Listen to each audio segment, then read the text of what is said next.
ভারতীয়দের সঙ্গে নির্মম আচরণ করায় যুক্তরাষ্ট্রের সমালোচনায় উত্তাল ভারত। বুধবার প্রথম ধাপে দেশে পাঠানো হয় ১০৪ জনকে। তবে হাত পা বাঁধা অবস্থায় তাদের পাড়ি দিতে হয় ৪০ ঘন্টার যাত্রা। ভারতীয়দের সঙ্গে এমন অমানবিক আচরণের কড়া সমালোচনা করেছে মোদি সরকার। এদিকে যুক্তরাষ্ট্র থেকে আরও ৪৮৭ জন অবৈধ ভারতীয় অভিবাসীকে দেশে ফেরত পাঠাতে যাচ্ছে ট্রাম্প প্রশাসন। নির্বাচনী প্রচারণায় ডোনাল্ড ট্রাম্পের অন্যতম প্রতিশ্রুতি ছিল যুক্তরাষ্ট্রে অবৈধ অভিবাসীদের বিরুদ্ধে ব্যবস্থা নেওয়া। প্রেসিডেন্ট হিসেবে দায়িত্ব গ্রহণের পর এ বিষয়ে পদক্ষেপ নিতে শুরু করেছেন রিপাবলিকান এ নেতা। বিভিন্ন রাজ্যে চলছে ধরপাকড় ও নিজ দেশে ফেরত পাঠানোর উদ্যোগ। ট্রাম্পের অবৈধ অভিবাসন বিরোধী অভিযানের অংশ হিসেবে শতাধিক অবৈধ অভিবাসীকে ভারতে ফেরত পাঠানো হয়েছে।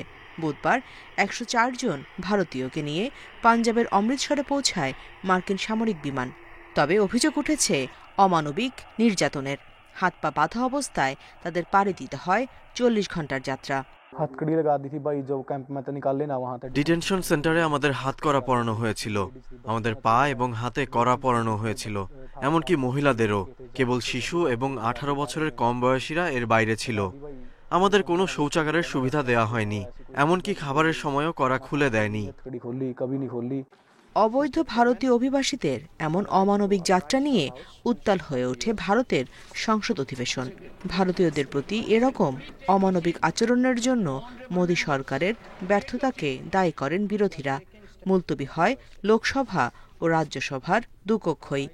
অধিবেশন চালু হলে এ নিয়ে বক্তব্য দেন পররাষ্ট্রমন্ত্রী এস জয়শঙ্কর। ভারতীয়দের সঙ্গে এ ধরনের আচরণের নিন্দা জানাই। এ বিষয়ে ট্রাম্প প্রশাসনের সঙ্গেও যোগাযোগ করেছি আমরা। দেশে ফেরত পাঠানো ভারতীয়দের সাথে যাতে কোনো ধরনের দুর্ব্যবহার করা না হয় সেই আহ্বান জানানো হয়েছে।